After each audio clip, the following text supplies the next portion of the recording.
हाँ जी दोस्तों, नमस्कार। मैं एसपी स्वागत करता हूं आप सभी का अधिगमन चैनल पर।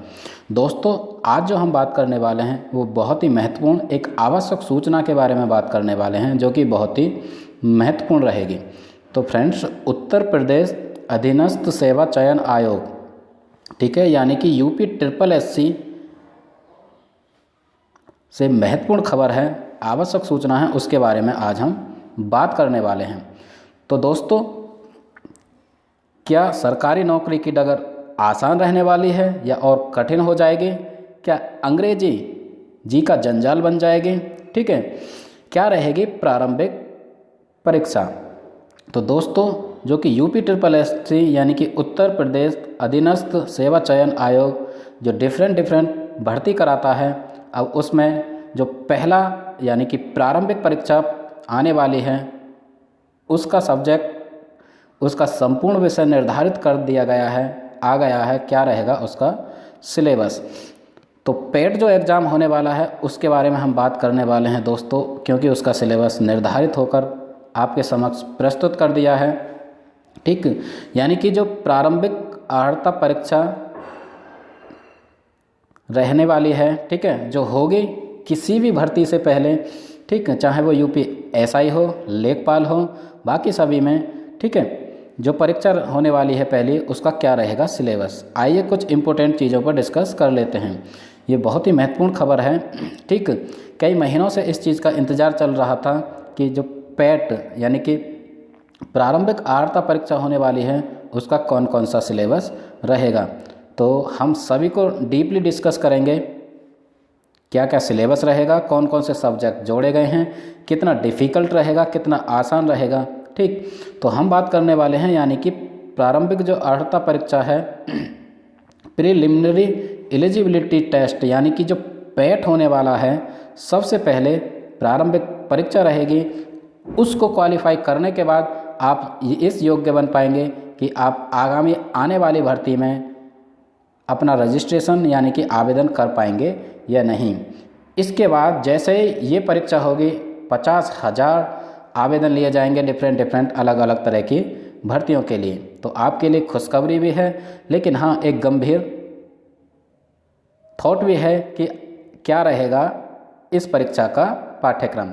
ठीक है, तो दोस्तों, उत्तर प्रदेश अधीनस्थ सेवा चयन आयोग द्वारा आयोजित की जाने वाली प्रारंभिक अर्हता परीक्षा पेट हेतु प्रस्तावित पाठ्यक्रम, ठीक है, इस पर हम डिस्कस करेंगे, बहुत ही इम्पोर्टेंट है। तो क्या परीक्षा रहेगी, परीक्षा का क्या क्या सिलेबस रहेगा, बहुत इम्पोर्टेंट। तो दोस्तों, जो प्रश्नों की संख्या है, इस परीक्षा में 100 प्रश्न पूछे जाएंगे। ठीक है, परीक्षा की अवधि की बात करें तो 2 घंटे रहेंगे। 2 घंटे मतलब 120 मिनट रहेंगे। क्लियर? जो प्रारंभिक अर्हता परीक्षा यानी कि पेट होने वाला है, उसमें 100 प्रश्न पूछे जाएंगे, यानी कि प्रश्नों की संख्या 100 रहेगी। परीक्षा की अवधि यानी कि ड्यूरेशन ऑफ एग्जामिनेशन की बात करें तो 120 मिनट यानी कि 2 घंटा रहेंगे। ठीक है, पूर्णांक भी 100 रहेंगे, यानी कि प्रत्येक प्रश्न का 1 अंक निर्धारित होगा। ठीक, ये रही एक सिंपल सी बात। लेकिन अब हम बात कर लेते हैं क्या रहेगा इसका सिलेबस। पूरा निर्धारित हो गया है, देखिए आप देख पा रहे हैं, सारे के सारे सब्जेक्ट, सारे के सारे टॉपिक एक निश्चित कर दिया गया है, जिसको लेकर आप तैयारी कर सकते हैं। दोस्तों, क्या अंग्रेजी भी इसमें इंक्लूड की गई है, या अंग्रेजी जी का जंजाल बनेगी, या आपके प्रारंभिक परीक्षा में बैठने के, आपके आवेदन के राह को और मुश्किल करेगी या आसान करेगी, उस बारे में भी हम डिस्कस करने वाले रहेंगे। ठीक है, और कौन कौन सी महत्वपूर्ण शर्तें रहेंगी इस परीक्षा में बैठने के लिए, इसके बाद इसे आप क्वालिफाई करने के बाद अलग अलग परीक्षाओं में बैठ पाएंगे। तो आइए देखते हैं क्या क्या रहेगा सिलेबस। सबसे पहले विषय की बात करें दोस्तों, तो 5 अंक निर्धारित किए गए हैं। सबसे पहले जो रहेगा भारतीय इतिहास यानी कि Indian history. Clear? Indian history रहेगी। इंडियन हिस्ट्री में भी अलग अलग चीज़ रहेंगी। उसके बाद दूसरा जो रहेगा वो रहेगा भारतीय राष्ट्रीय आंदोलन।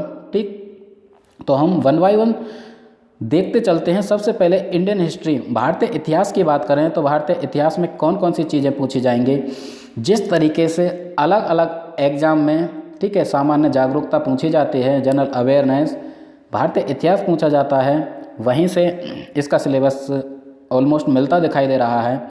तो भारतीय इतिहास में क्या चीज़ें रहेंगी? सिंधु घाटी की सभ्यता, वैदिक संस्कृति। आई थिंक कोई भी चीज़ छोड़ी नहीं है जो इस परीक्षा में नहीं आए, यानी कि बिल्कुल प्योर क्रीम जाने वाली है किसी भी परीक्षा में आवेदन के लिए। ठीक, तो सिंधु घाटी की सभ्यता, वैदिक संस्कृति, बौद्ध धर्म में गौतम बुद्ध की जीवनी एवं उनकी शिक्षाएं, जैन धर्म, महावीर स्वामी की जीवनी एवं शिक्षाएं, मौर्य वंश, गुप्त वंश, समुद्रगुप्त, चंद्रगुप्त द्वितीय आदि। इसके बाद हर्षवर्धन, राजपूत काल।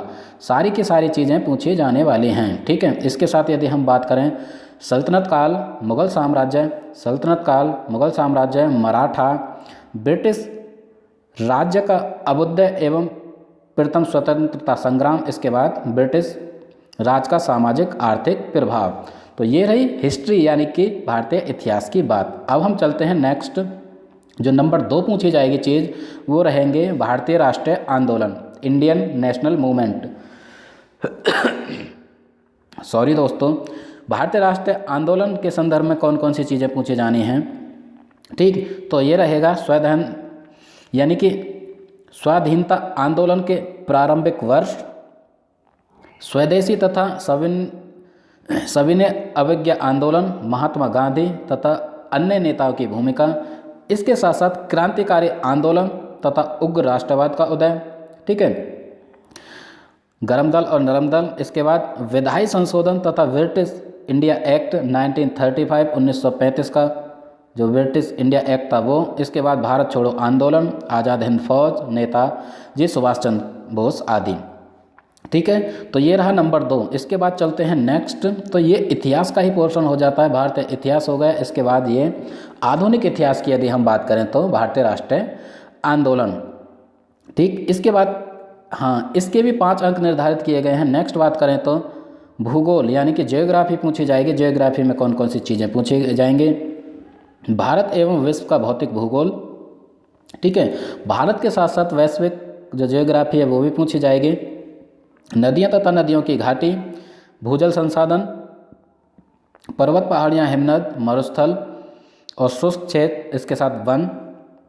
ठीक है, खनिज संसाधन, विशेषकर भारत के खनिज संसाधन पूछे जाएंगे। इसके बाद भारत एवं विश्व का राजनैतिक भूगोल, जलवायु तथा मौसम, टाइम जोन, इसके साथ साथ जनसांख्यिकी परिवर्तन तथा प्रवास। तो दोस्तों भूगोल अभी तक जो प्रत्येक एग्ज़ाम में पूछी जा रही है, छोटे से लेकर बड़े तक सभी एग्ज़ाम में, चाहे वो ग्रुप डी का एग्ज़ाम हो चाहे बड़े लेवल का हो, सभी में ये सारी चीज़ें पूछी जाती थी। तो इसमें कुछ नया नहीं है, लेकिन हाँ सारी चीज़ें इंक्लूड कर दी गई हैं। ठीक है, इससे गुजरने के बाद यानी कि क्रीम को ही सेलेक्ट किया जाएगा। अब हम बात करते हैं नंबर 5। भूगोल के भी 5 अंक निर्धारित किए गए हैं। ठीक, अंक तो बेशक 5 हैं, लेकिन सब्जेक्ट्स या सिलेबस की बात करें तो टॉपिक तो 20 से 25 हो जाते हैं। ठीक, अब हम बात करते हैं नंबर 4। नंबर 4 में पूछा जाएगा भारतीय अर्थव्यवस्था यानी कि इंडियन इकोनॉमी। इसके भी 5 अंक निर्धारित किए गए हैं। 100 नंबर का प्रश्न पत्र आएगा, 100 प्रश्न होंगे, 100 ही अंक होंगे। ठीक है, नंबर 4 की यदि हम बात करें तो भारतीय अर्थव्यवस्था में भी भारतीय अर्थव्यवस्था 1947 से 1991 तक यानी कि 1947 से 1991 तक की भारतीय अर्थव्यवस्था, सारी की सारी चीज़ें पूछी जाने वाली हैं। जैसे हम बात कर लें योजना आयोग, मिश्रित अर्थव्यवस्था, हरित क्रांति, दुग्ध विकास एवं ऑपरेशन फ्लड, बैंकों का राष्ट्रीयकरण। ठीक है, बस 1991 में आर्थिक सुधार, उसके बाद की अर्थव्यवस्था, 2014 के पश्चात के आर्थिक सुधार। ठीक है, 2014 के आर्थिक सुधार की यदि हम बात करें तो कृषि सुधार, ढांचागत सुधार या श्रम सुधार आदि सभी इंडियन इकोनॉमी यानी कि भारतीय अर्थव्यवस्था में पूछे जाने वाले हैं। इसके बाद आर्थिक सुधार एंड जीएसटी से भी क्वेश्चन आने वाले हैं। ठीक, तो ये रही एक बात। अब हम बात करते हैं नंबर 5। नंबर 5 में क्या पूछा जाएगा? 5 अंक इसके निर्धारित यानी कि 5 टॉपिक हम पर आ चुके हैं, तो 5 पंजे 25 क्वेश्चन सिर्फ यहाँ से निर्धारित होते हैं। भारतीय संविधान एवं लोक प्रशासन, Indian constitution and public administration. ठीक है, भारतीय संविधान और लोक प्रशासन से भी क्वेश्चन पूछे जाते हैं। तो यहाँ पे क्या क्या रहेगा? भारतीय संविधान सबसे पहले। ठीक, भारतीय संविधान में भी बात करें तो संविधान की मुख्य विशेषताएं, नीति निर्देशक तत्व, मौलिक अधिकार, संसदीय प्रणाली, संघीय प्रणाली, ठीक है, संघ एवं केंद्र शासित प्रदेश, इसके साथ साथ न्यायिक ढांचा, सर्वोच्च न्यायालय, उच्च न्यायालय, जिला प्रशासन, स्थानीय निकाय, पंचायती राज, सभी चीज़ें पूछी जाएंगी जो पूछी जाती हैं भारतीय संविधान एवं लोक प्रशासन में। ठीक है, इसके साथ चलते हैं नंबर 6। नंबर 6 में क्या पूछा जाएगा? नंबर 6 में पूछा जाएगा दोस्तों सामान्य विज्ञान यानी कि जनरल साइंस। ठीक है, जनरल साइंस यानी कि 100 प्रश्न जो पूछे जाएंगे, इसमें कोई भी चीज़ नहीं छोड़ी जो किसी भी एग्ज़ाम में, पहले जितने भी एग्ज़ाम होते हैं उसमें ना आती हो, तो सभी चीज़ें पूछी जाएंगी। ठीक है, तो जनरल साइंस की यदि हम बात करें, जनरल साइंस में क्या पूछा जाएगा? प्रारंभिक भौतिक विज्ञान, प्रारंभिक रसायन विज्ञान या फिर प्रारंभिक जीव विज्ञान। तो विज्ञान की यदि हम बात करें, चाहे फिजिक्स हो, चाहे केमिस्ट्री हो, चाहे बायोलॉजी हो, तीनों की जनरल बातें पूछी जाने वाली हैं। जनरल से मतलब इसका जो लेवल रहेगा वो उस पर भी डिस्कस करेंगे, क्योंकि उसकी कंडीशन में रखा है यहाँ पे ही कि किस कंडीशन के क्वेश्चन पूछे जाएंगे। सिर्फ जनरल साइंस की यदि हम बात करें तो सिर्फ सामान्य विज्ञान को ही लेकर ना चलें, क्योंकि बहुत डिफ़िकल्ट भी क्वेश्चन पूछे जाते हैं। नेक्स्ट चलते हैं नंबर 7। नंबर 7 की बात करें तो प्रारंभिक अंकगणित पूछा जाएगा, एलिमेंट्री अर्थमेटिक। प्रारंभिक अंकगणित की यदि हम बात करें तो पूर्ण संख्या, भिन्न तथा दशमलव, प्रतिशतता, ठीक है, साधारण अंकगणितीय समीकरण, इसके बाद वर्ग एवं वर्गमूल, घातांक तथा घात और औसत यानी कि एवरेज। तो प्रारंभिक अंकगणित में भी ये सारी चीज़ें पूछी जाएंगी, इसके भी 5 अंक निर्धारित हैं। क्लियर? तो ऑलमोस्ट सभी के 5-5 अंक निर्धारित किए गए हैं। इसके साथ साथ सामान्य हिंदी जो काफ़ी इम्पोर्टेंट है, चाहे आप यूपी एसआई की तैयारी कर रहे हैं, चाहे यूपी लेखपाल की तैयारी कर रहे हैं, जहाँ पे हिंदी पूछी जाती है ऑलमोस्ट यूपी के सभी एग्जाम में। ठीक है, तो उन सभी के लिए हिंदी सही रहेगा। ठीक है, तो हिंदी की तैयारी आप पहले से कर रहे हैं तो आपके लिए हेल्पफुल होगी। सामान्य हिंदी की हम बात करते हैं, जनरल हिंदी। जनरल हिंदी में जो जो चीज़ें पूछी जाएंगी दोस्तों, संधि हो गई, विलोम शब्द हो गए, पर्यायवाची शब्द हो गए, वाक्यांशों के लिए एक शब्द हो गए, लिंग हो गए, संस्कृत भिन्नार्थक शब्द हो गए, मुहावरे, लोकोक्तियाँ, सामान्य अशुद्धियाँ, लेखक एवं उनकी रचनाएँ, इसमें भी हम इंक्लूड करें तो गद्य एवं पद्य, सभी से चीज़ें पूछी जाने वाली हैं। तो ये रहे 5 अंक इसके भी हिंदी के निर्धारित किए गए हैं। ठीक है, तो हिंदी में और भी चीज़ें छूटी हुई हैं, यानी कि इसके साथ हाँ हमने बात की 8 के बाद दोस्तों 9, यानी कि जो प्रारंभिक अर्हता परीक्षा यानी कि पैट होने वाला है, उसमें अंग्रेजी भी पूछी जाएगी। ठीक है, जो हिंदी माध्यम के स्टूडेंट्स हैं या छात्र हैं उन्हें घबराने की ज़रूरत नहीं है, क्योंकि आप अंग्रेजी की भी तैयारी आपको अब करनी होगी। जिन परीक्षाओं में अंग्रेजी नहीं पूछी जाती थी, ठीक है, तो उन परीक्षाओं में अंग्रेजी पूछी जाएगी या नहीं ये बात आगे रहेगी, लेकिन यहाँ पे पैट यानी कि प्रारंभिक अर्हता परीक्षा में आपको अंग्रेजी से सामना करना होगा। क्या ये जी का जंजाल बनेगी, ये बात आगे देखनी होगी। तो अंग्रेजी में क्या होने वाला है? अंग्रेजी में रहेगा यानी कि अंग्रेजी व्याकरण, इंग्लिश ग्रामर जिसे हम बात करते हैं, टॉप लेवल की ग्रामर आएगी या सामान्य लेवल की, ये बात आगे पता पड़ेगी। इसके साथ साथ डिफ़िकल्ट पोर्शन जो होता है अपठित गद्यांश पर आधारित, जो कि अनसीन पैसेज होते हैं, जैसे कि आप 10th और 12th में आपने करे होंगे। ठीक है, अलग से कोई भी पैसेज आ जाता है, उससे रिलेटेड, उससे संबंधित क्वेश्चन आपको करने होते हैं। तो दोस्तों इंग्लिश तो आपका जी का जंजाल बनने जा रही है, लेकिन हाँ इसके भी 5 अंक निर्धारित हैं। इसमें सामान्य अंग्रेजी यानी कि इंग्लिश ग्रामर के साथ साथ अनसीन पैसेज भी पूछे जाएंगे। ठीक, तो इस परीक्षा में बैठना है, आगे की सारी परीक्षा आपको पास करनी है, नौकरी लेनी है, तो सबसे पहले यहाँ से गुजरना होगा, उसके बाद प्योर क्रीम बनकर ही आप जाने वाले हैं। ठीक, तो ये रही एक बात। अब हम चलते हैं 10 नंबर 10 में जो सब्जेक्ट है या टॉपिक है वो क्या रहेगा? तर्क एवं तर्क शक्ति यानी कि लॉजिक एंड रीजनिंग। रीजनिंग जो पूछी जाएगी दोस्तों, सभी परीक्षाओं में रीजनिंग पूछी जाती है, यहाँ पर जो रीजनिंग रहेगी उसके कौन कौन से टॉपिक होने वाले हैं उसे देखते हैं। तो रीजनिंग से संबंधित टॉपिक की बात करें तो बृहत एवं लघु, क्रम एवं रैंकिंग, संबंध जिसे ब्लड रिलेशन आदि हो जाएगा, समूह से भिन्न को अलग करना, इसके साथ कैलेंडर एवं घड़ी, ठीक, कारण एवं प्रभाव, कोडिंग एवं डिकोडिंग, संख्या तथा अक्षर, इसके साथ साथ निगमनात्मक तर्क, ठीक, एंड विश्लेषण एवं निर्णय, ये सभी चीज़ें।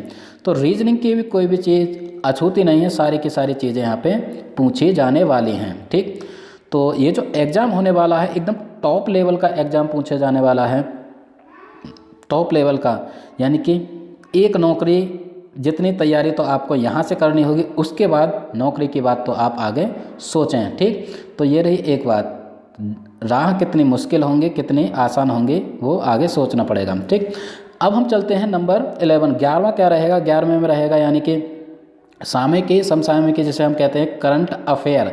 करंट अफेयर के 10 अंक निर्धारित किए गए हैं। इससे पहले हम बात करें रीजनिंग और अंग्रेजी के 5-5।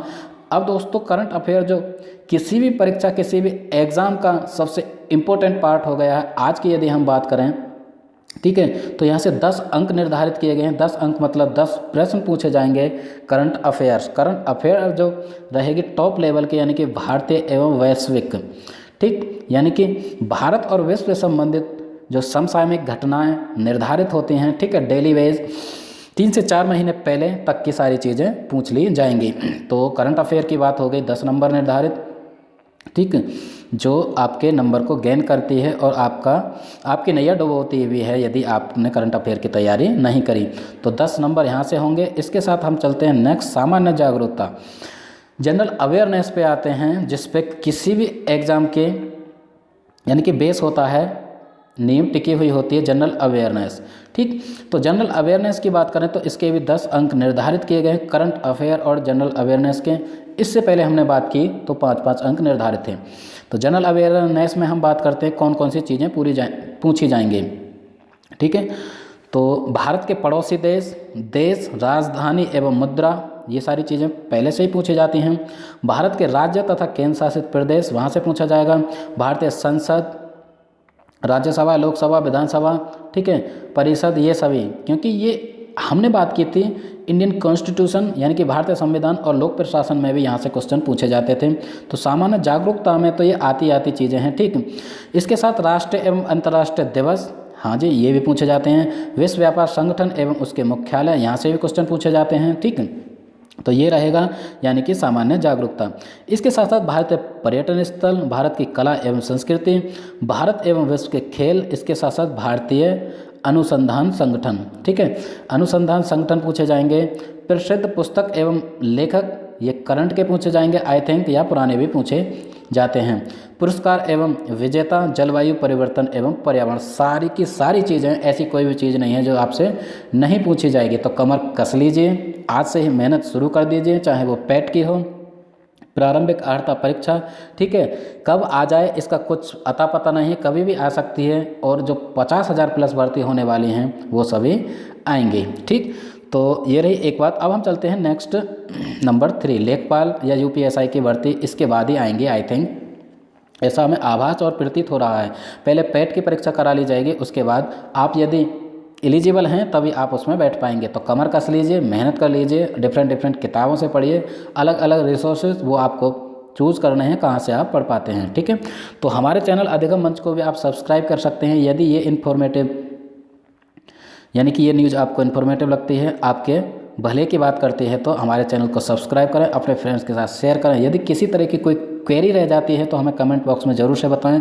लाइक, शेयर एंड सब्सक्राइब जरूर से करें। और हाँ, जो बेल आइकन है उसे ज़रूर से दबाएं, क्योंकि हर वीडियो का नोटिफिकेशन आपको मिलता रहे। ठीक, तो दोस्तों इससे संबंधित भी हम तैयारी सुनिश्चित करेंगे, अपनी टीम लगा के इसकी भी तैयारी निर्धारित करेंगे, चाहे वो इंग्लिश हो, चाहे वो हिंदी हो, हिस्ट्री हो, सभी की तैयारी हम करने वाले हैं। नंबर 13, 13वें की बात करें तो 13 सब्जेक्ट या टॉपिक आने वाले हैं, यानी कि अपठित हिंदी गद्यांश का विवेचन एवं विश्लेषण, ये 10 नंबर का होने वाला है।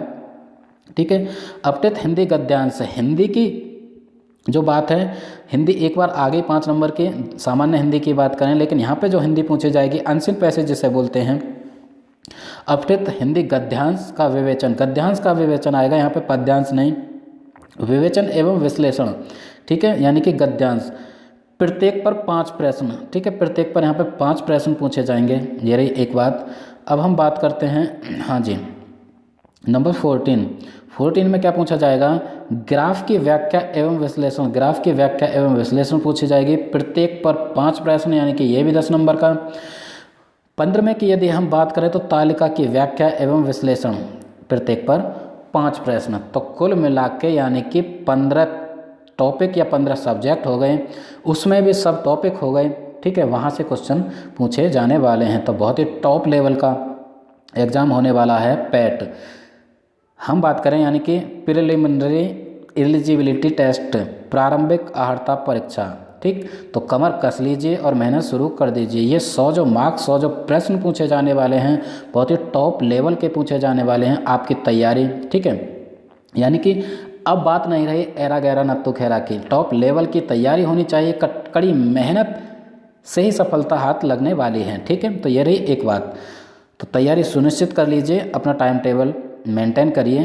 अब बात कर लेते हैं इम्पोर्टेंट चीज़, ठीक है। इसकी कंडीशन क्या है दोस्तों, शर्त भी हैं कुछ। क्रमांक 1 से 9 पर अंकित शैक्षणिक विषयों से संबंधित प्रश्नों की कठिनाई का स्तर। जब भी हम बात करें यानी कि जो 1 से 9 तक के जितने भी हमने सब्जेक्ट आपको बताए, आपको डिस्क्राइब किए, ठीक है, उनकी जो शैक्षणिक विषयों से संबंधित प्रश्नों की जो कठिनाई है, ठीक है, उसका जो लेवल है डिफ़िकल्ट लेवल होगा भाई, नोट कर लीजिए। बिल्कुल बहुत डिफ़िकल्ट। यहाँ पे नोटिफिकेशन में आपको बता दिया गया है कि लेवल बहुत आसान नहीं होने वाला। आपको लड्डू नहीं परोसे दिए जाएंगे, रसगुल्ले नहीं कि बस खा लो। बहुत डिफ़िकल्ट लेवल होगा, पसीने बहाने पड़ेंगे, ठीक है, यदि सफलता प्राप्त करनी है तो। डिफ़िकल्ट लेवल रहेगा। राष्ट्रीय शैक्षिक एवं अनुसंधान परिषद यानी कि NCERT द्वारा निर्धारित, ठीक है, NCERT द्वारा जो निर्धारित होते हैं सेकेंडरी और सीनियर सेकेंडरी स्तर के, ठीक है, 8वीं से लेकर 10वीं 12वीं तक के सारी चीज़ें पूछी जाने वाली हैं। ऐसा नहीं कि सिर्फ आप 6, 7 की बुक्स पढ़ें NCERT की और वहाँ से नहीं,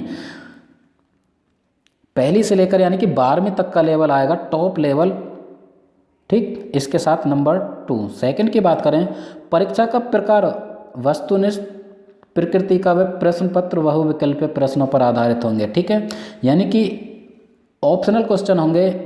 एक क्वेश्चन होगा, उसके 4 ऑप्शन होंगे, ठीक, जिस तरह की सारी परीक्षाएं और भी होती हैं। तो दोस्तों यहाँ पे परीक्षा का जो पैटर्न है यानी कि वो बहुविकल्प रहेगा, बहुविकल्प क्वेश्चन होंगे, 100 क्वेश्चन होंगे। इसके बाद नंबर 3 तीसरे की बात करें, तीसरे में क्या है, प्रत्येक गलत उत्तर हेतु 1/4 अंक की कटौती होगी। तो कुल मिला के 1/4 यानी कि 1/4, यदि 4 प्रश्न आपके गलत पाए जाते हैं तो आपका 1 नंबर सीधा कट जाएगा। तो कुल मिला के जिसे हम कहते हैं दोस्तों, यहाँ पे रहेगी नेगेटिव मार्किंग। क्लियर, तो नेगेटिव मार्किंग भी रहेगी। तो ये थे टॉप लेवल की चीज़ें, ठीक। तो आई होप यहाँ से ये जो वीडियो है आपको बहुत ज़्यादा इन्फॉर्मेटिव रहे होगी, सारी चीज़ें आपको क्लियर हो गए होंगी, जो कि UPSC पैट यानी कि प्रारंभिक अर्हता परीक्षा होने वाली है। यानी कि टॉप लेवल, बिल्कुल गांठ बांध लीजिए, टॉप लेवल की परीक्षा होगी। इसके बाद ही आप किसी परीक्षा में बैठ पाएंगे, ठीक है। तो अपने सपनों को साकार करने के लिए पसीने बहाइए, कड़ी मेहनत कीजिए, क्योंकि सफलता कोशिश करने वालों को ही हाथ लगती है, ठीक है। तो इसी के साथ यदि ये वीडियो आपको इन्फॉर्मेटिव लगी हो तो लाइक करें, शेयर करें, कमेंट करें और हमारे चैनल को सब्सक्राइब करें। मैं SP आपसे विदा लेता हूँ। जय हिंद।